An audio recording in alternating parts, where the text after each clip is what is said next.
قریب قریب آ جائیں گے سر.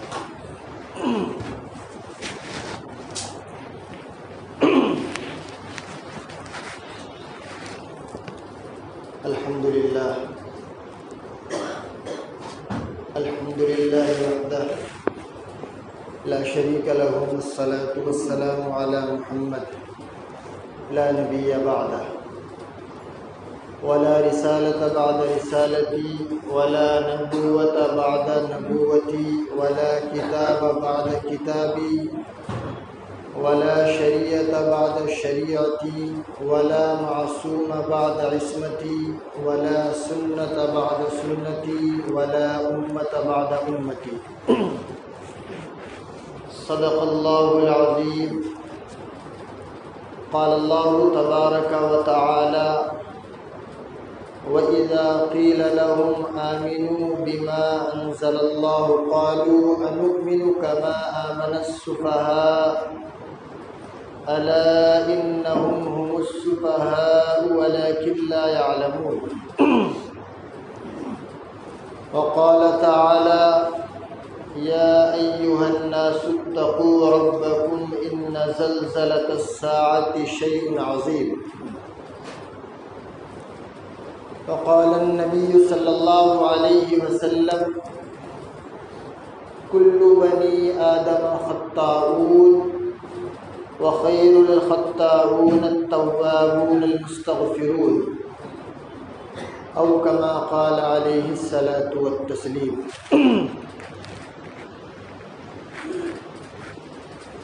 اللہ جل جلالہ وعم نوالہ ہم تمام کو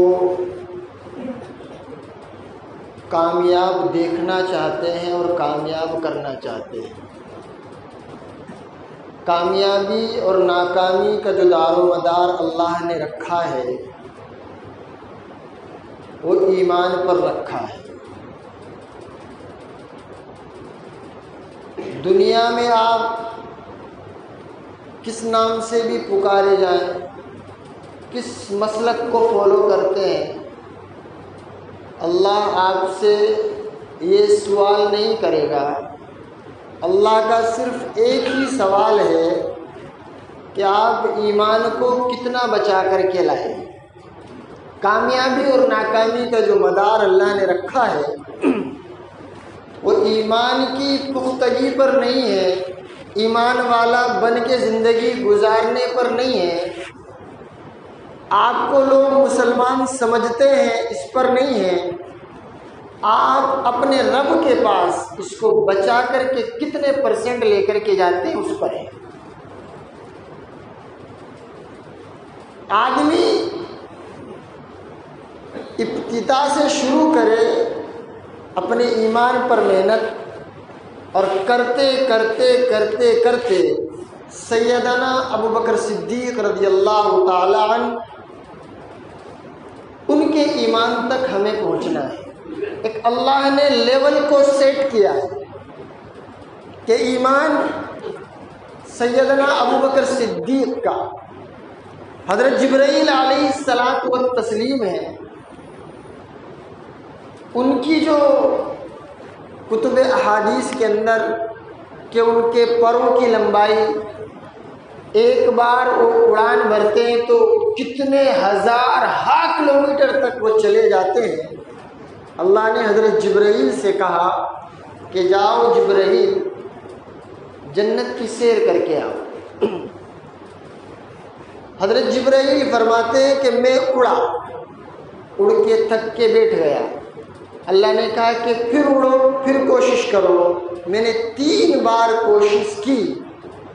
اللہ فرماتا ہے کہ جبرائیل ابھی تو نے صرف اور صرف میرے ابو بکر کی جنت کا صحن دیکھا ہے.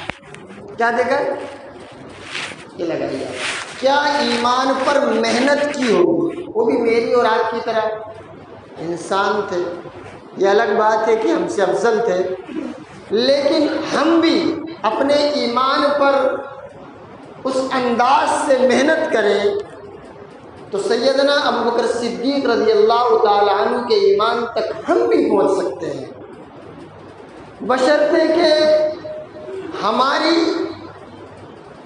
اللہ جل جلالہ اور اس کے رسول صلی اللہ علیہ وسلم سے محبت اس پائے کی ہو جس پائے کی سیدنا ابو بکر صدیق نے کی، وہ اتباع ہو جو اتباع سیدنا ابو بکر صدیق نے کی، وہ محبت ہو جو محبت سیدنا ابو بکر صدیق نے کی، اور صرف ابو بکر صدیق نے ہی نہیں، اللہ کے رسول کے جتنے بھی صحابہ ہیں، آپ کسی کی بھی زندگی کو اٹھا کر کے دیکھ لو۔ آج ہم ایک ہونے کی تو بات کرتے ہیں کہ مسلمان پریشان ہیں، کیوں مارا جا رہا ہے، کیوں وہ ہو رہا ہے، کہ اب ایک نہیں، اعمال کی کوئی بات نہیں کرتا ہے۔ ابھی آپ تھوڑی دیر میں جمعے کی نماز میں دیکھ لینا، ماشاءاللہ مسجد آپ کو لبریز نظر آئے گی، سامنے روڈ بھی بند رہے گا، پیچھے ہال فل، سب مالے فل رہیں گے۔ آپ فجر میں تشریف لائیں، آپ کو بڑی خوشی محسوس ہوگی۔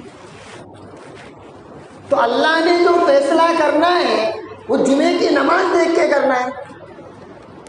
اللہ نے جو ہم پر رحمتیں نازل کرنی ہے وہ جمعے کی نماز دیکھ کے کرنی ہے۔ اللہ نے جو ہماری مشکلات کو حل کرنا ہے وہ جمعے کی نماز دیکھ کے کرنا ہے۔ ہندوستان کے اندر تقریباً 20 سے 30 کروڑ مسلمان ہیں، 2% نمازی ہے، کتنا؟ اور اس 2% میں بھی اکثریت علماء حضرات کی ہے، اکثر عالم 5 وقت کا نمازی ہے،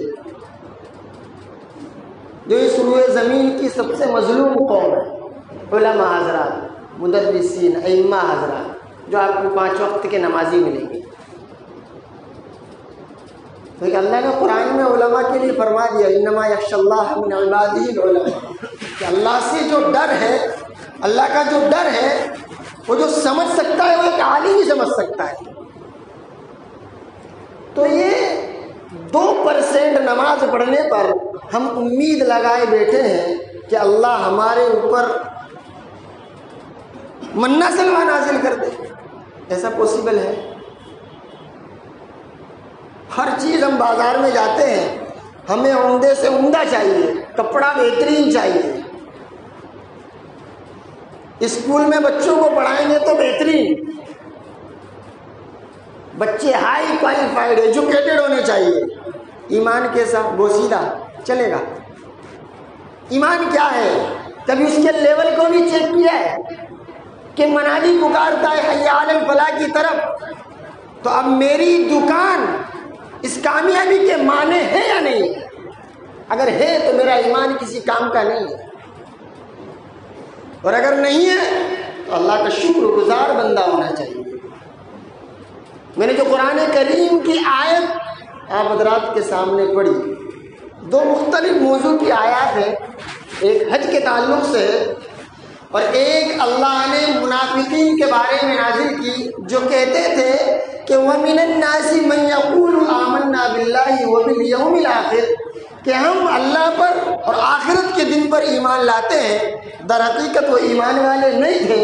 تو اللہ نے اپنے نبی سے کہا، ان کی خصوصیت کو بیان کیا اور ان کا ایک ایگزام لیا کہ اگر آپ ایمان والے ہیں، وَمِنَ النَّاسِ مَن يَقُولُ آمَنَّا بِاللَّهِ، جیسے آپ کہتے ہیں کہ ہم اللہ پر ایمان لاتے ہیں، آخرت پر ایمان لاتے ہیں، وَإِذَا قِيلَ لَهُمْ آمِنُوا كَمَا آمَنَ النَّاسُ قَالُوا، کہ ایمان کیسے لاؤ؟ جیسے صحابہ لائے۔ لیول بتا دیا اللہ نے، کیا کہا؟ ایمان کیسا لانا ہے؟ کہ جیسے صحابہ ایمان لائے۔ اگر آپ کہتے ہو کہ ہم ایمان والے ہیں تو ایمان وہ لا کے بتائیے جیسے میرے صحابہ ایمان لائے۔ قالوا انؤمن كما آمن السفهاء، کہ ہم ان بیوقوفی کی طرح ایمان لائیں؟ یہ بیوقوف لوگ ہیں، ارے ہم دانا لوگ ہیں، ہم عقل مند لوگ ہیں، ہمارے اندر سمجھ ہے، ہم عربی ہیں، ہم سوچ سمجھ کے فیصلہ لیتے ہیں۔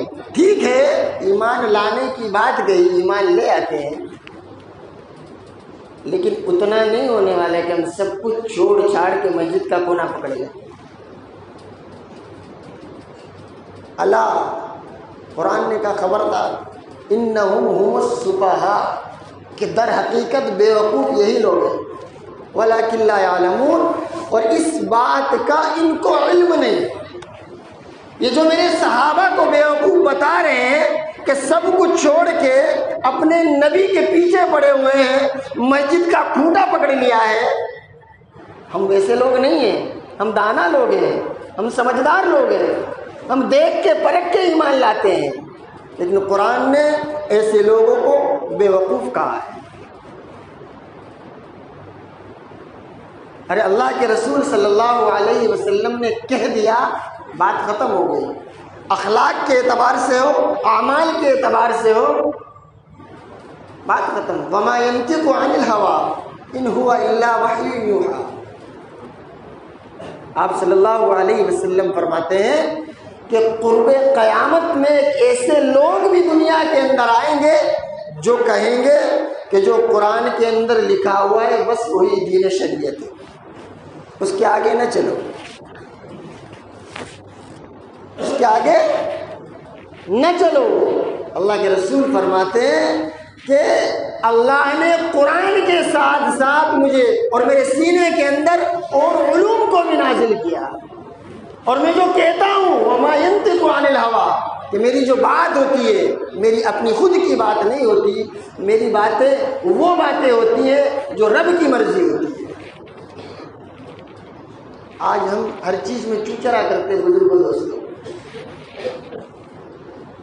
ایمان اللہ کو وہ مطلوب نہیں ہے، نہ حالات والا ایمان مطلوب ہے، نہ ماحول والا ایمان مطلوب ہے کہ ایمان پر حالات آئے، مسلمان پر ذرا حالات آئے پکڑ لیا مسجد کا کونا، ذرا بیمار ہوا حالات آ گئے، اللہ نے تھوڑی سی بیماری دی کہ بس پکڑ لیا کونا، اب اس سے بڑا کوئی مسلمان نہیں۔ تسبیحاں گھوم رہی ہیں، توبہ کی، استغفار کی، نمازیں ہو رہی ہیں ماشاءاللہ، اور جیسے ہی ہاسپٹل سے گھر آئے ابا جان وہ پھیرا لمبا والا سلام کہ اب نیکسٹ ٹائم جب ابا ایڈمٹ ہوئیں گے پھر مسلمان بن جاؤ۔ تو ایسے ایمان کی بزرگ اللہ کو ضرورت نہیں ہے۔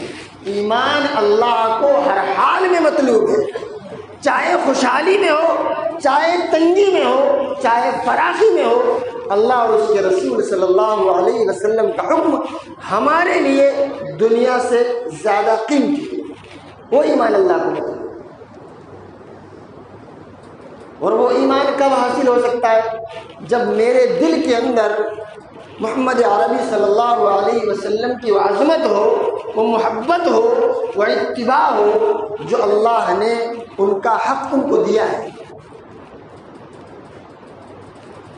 آج 6 فٹ کے وزن کے اندر میں اپنا چیک کر سکتا ہوں ایمان کا لیول کیا ہے، کہ میرے اخلاق کیا ہیں، میرے معاملات کیا ہیں، میں جس معاشرے میں رہتا ہوں وہ آپ صلی اللہ علیہ وسلم کے بنائے ہوئے معاشرے سے کتنا میچ کرتا ہے۔ میری شکل و صورت، میرا اٹھنا بیٹھنا، میرا بولنا، میرا کاروبار، میری تجارت، میرا کھانا، میرا پینا، میرا اوڑھنا، میرا سونا آپ صلی اللہ علیہ وسلم سے کتنا میچ کرتا ہے؟ اگر نہیں میچ کرتا بزرگوں تو اللہ کے سامنے توبہ اور استغفار کرے اور اپنے آپ کو اس نہج پر لانے کی کوشش کرے جس نہج پر آپ صلی اللہ علیہ وسلم نے اپنے 1.25 لاکھ صحابہ کو چھوڑا۔ دوسری جو آیت کریمہ میں نے تلاوت کی وہ سورہ حج کی آیت ہے۔ قرآن میں ایسے تو بہت سی جگہ پر اللہ نے حج کا ذکر کیا ہے، سورہ بقرہ میں ہے، لیکن مستقل طور پر حج کے بارے میں ایک سورت اللہ نے نازل کی ہے حج کے نام سے، 7ویں بارے میں، یا ایھا الناس اتقوا ربکم ان زلزلۃ الساعۃ شیء عظیم۔ اس آیت کریمہ کا حج سے کچھ لینا دینا نہیں۔ بڑی سوچنے والی بات ہے نا کہ آیت سورہ حج کی ہے لیکن اللہ شروع کس چیز سے کر رہا ہے؟ قیامت کی ہولناکی اور قیامت کا وہ منظر بیان کر رہا ہے۔ بڑا عجیب سا لگتا ہے کہ آدمی کوئی چیز مارکیٹ سے لے کر کے آئے کہ بھئی کپڑا ہے اور نکل جائے اس کے اندر کوئی دوسری چیز، تو عجیب لگے گا. سورہ حج ہے. حج کیا ہے بزرگوں دوستوں؟ حج کیا ہے اور حج کب فرض ہوتا ہے؟ حج فرض ہونے کی 9 شرائط ہیں. حج انسان پر جب فرض ہوتا ہے اس کے علماء نے 9 شرائط لکھے ہیں، اور حج کے اندر 6 واجبات ہیں اور 3 فرائض ہیں. آپ میں سے بہت سے لوگ حج کو جائیں گے. اللہ کے رسول صلی اللہ علیہ وسلم نے فرمایا کہ انسان حج کا جب ارادہ کرتا ہے اور جب حج کر کے واپس آ جاتا ہے تو آپ صلی اللہ علیہ وسلم فرماتے ہیں کہ انسان اس طرح سے ہو جاتا ہے جس طرح سے آج ہی اس کی ماں نے اس کو جنا. آج ہی وہ ماں کے پیٹ سے پیدا ہوا. سیدنا عمرو بن عاص رضی اللہ تعالی عنہ آپ صلی اللہ علیہ وسلم کے پاس تشریف لاتے ہیں اور آپ صلی اللہ علیہ وسلم کی طرف سیدھا ہاتھ بڑھاتے ہیں اور آپ صلی اللہ علیہ وسلم سے کہتے ہیں کہ آپ بھی مجھے اپنا سیدھا ہاتھ دیجئے، میں آپ کے ہاتھ پر کلمہ شہادت، کلمہ حق لا الہ الا اللہ پڑھنا چاہتا ہوں. آپ صلی اللہ علیہ وسلم جیسے ہی اپنے چادر سے ہاتھ بڑھاتے ہیں عمرو بن عاص اپنے ہاتھ کو کھینچ لیتے ہیں. آپ صلی اللہ علیہ وسلم نے فرمایا کہ آج کیا ہوا؟ کہ میں ایک شرط پر آپ کے ہاتھ پر ایمان لانے کو تیار ہوں، کہ میری ایک کنڈیشن ہے. کہ وہ کیا؟ کہ میں نے زمانے جاہلیت میں جتنے بھی گناہ کیے چھوٹے و بڑے اللہ اس سے مجھ کا کوئی حساب نہ لے، وہ سارے معاف کر دے. آپ صلی اللہ علیہ وسلم نے فرمایا عمرو بن عاص کیا تجھے معلوم نہیں 3 چیزیں ایسی ہیں، کتنی چیزیں بیان فرمائی؟ کہ 3 چیزیں ایسی ہیں کہ وہ چیزیں اگر آدمی کر لے تو ایسا ہو جاتا ہے جیسے آج ہی اس کی ماں نے اس کو جنا ہو. پہلے نمبر پہ بیان کی کہ آدمی حالت کفر میں ہو اور ایمان لے آئے. آدمی حالت کفر میں ہے اور ایمان لے آئے تو ماں قبل کی جو زندگی ہے کس حالت میں بھی اس نے گزاری ہے اللہ اس زندگی کا اس سے کچھ مواخذہ نہیں کرے گا. دوسرے آپ صلی اللہ علیہ وسلم نے فرمایا کہ آدمی ہجرت کرے. کیا کرے؟ کون سی ہجرت؟ یہ ہجرت نہیں کہ یہاں سے جو ہے کمائی دھندا چھوڑ کے پونا میں شفٹ ہو گئے، یہ ہجرت نہیں بزرگوں دوستوں. ہجرت دین کی ہجرت، کہ آپ اپنے ایمان پر اپنے مقام پر قائم نہیں رہ سکتے. آپ کو آپ کے کنبے کے لوگ یا آپ کے اطراف والے جو اللہ کے رسول صلی اللہ علیہ وسلم کا اور اللہ کا لایا ہوا بھیجا ہوا دین ہے اس پر قائم نہیں رہنے دے رہے تو آپ دوسری طرف ہجرت کر کے جب جائیں گے تو یہ اصلی ہجرت ہے.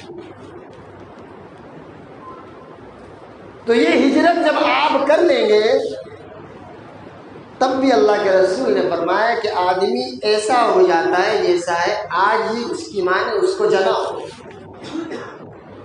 اور تیسرا آپ صلی اللہ علیہ وسلم نے فرمایا کہ آدمی حج مبرور کر لے تو بھی وہ تمام گناہوں سے پاک ہو جاتا ہے.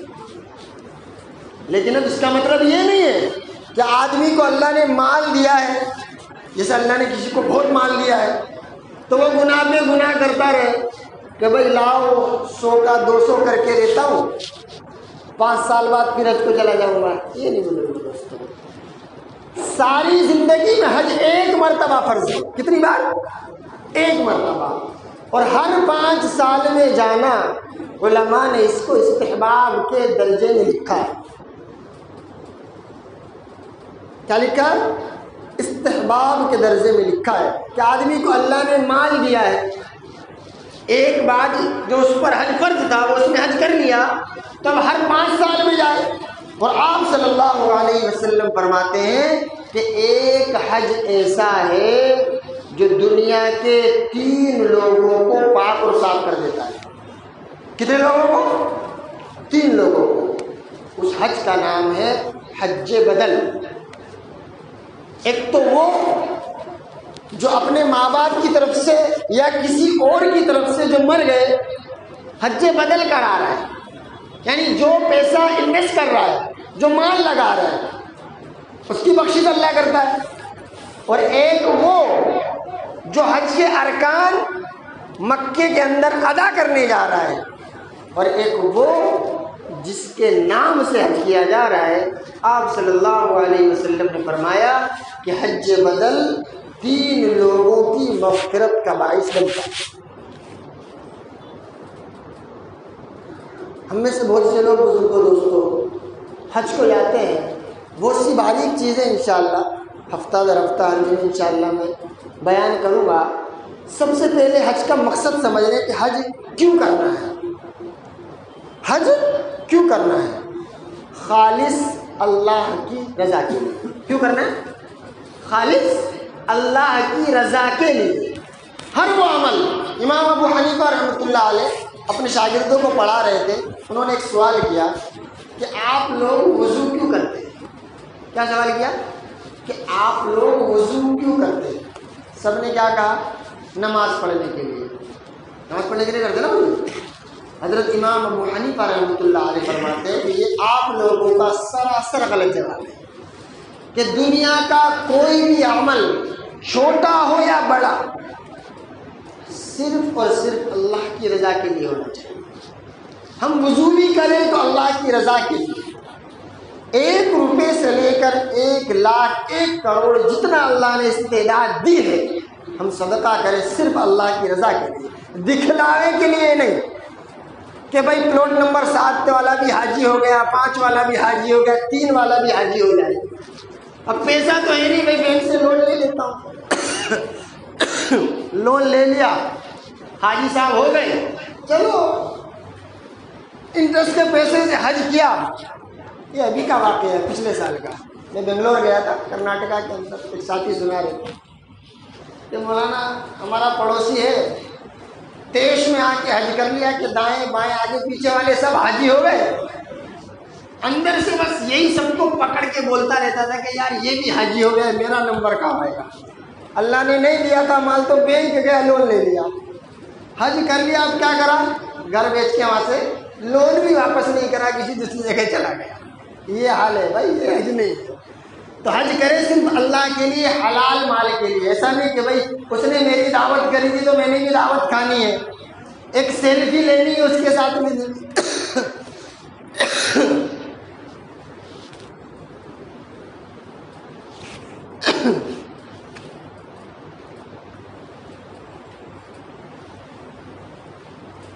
آپ لوگوں کو یاد ہوگا ایک مرتبہ حج کے دوران مینا میں آگ لگی تھی۔ کیا لگی تھی؟ یاد ہوگا آپ لوگوں کو۔ میں دہلی کے اندر گیا تھا، ہمارے ایک ساتھی رہتے ہیں مفتی محمد قاسم صاحب، وہ بتا رہے تھے کہ میں ایک صاحب کے گھر پہ گیا، انہوں نے مجھے اپنے فوٹو کی البم دکھائی اور مجھ سے کہنے لگے کہ مفتی صاحب دیکھو یہ فوٹو دیکھ رہے ہیں آپ، تو پہچانی آپ نے؟ بولے نہیں میں نے نہیں پہچانی، آپ نے احرام پہنا ہوا ہے شاید، یہاں دیکھو پیچھے آگ لگ رہی ہے۔ یہ حالات ہے، یہ ہمارے حالات ہیں مسلمانوں کے، جہاں ہم نے جو کام نہیں کرنا تھا ہم اس کام کے اندر ملوث ہو گئے۔ میں نے ایسے بھی حاجی دیکھے ہیں، اللہ معاف کرے،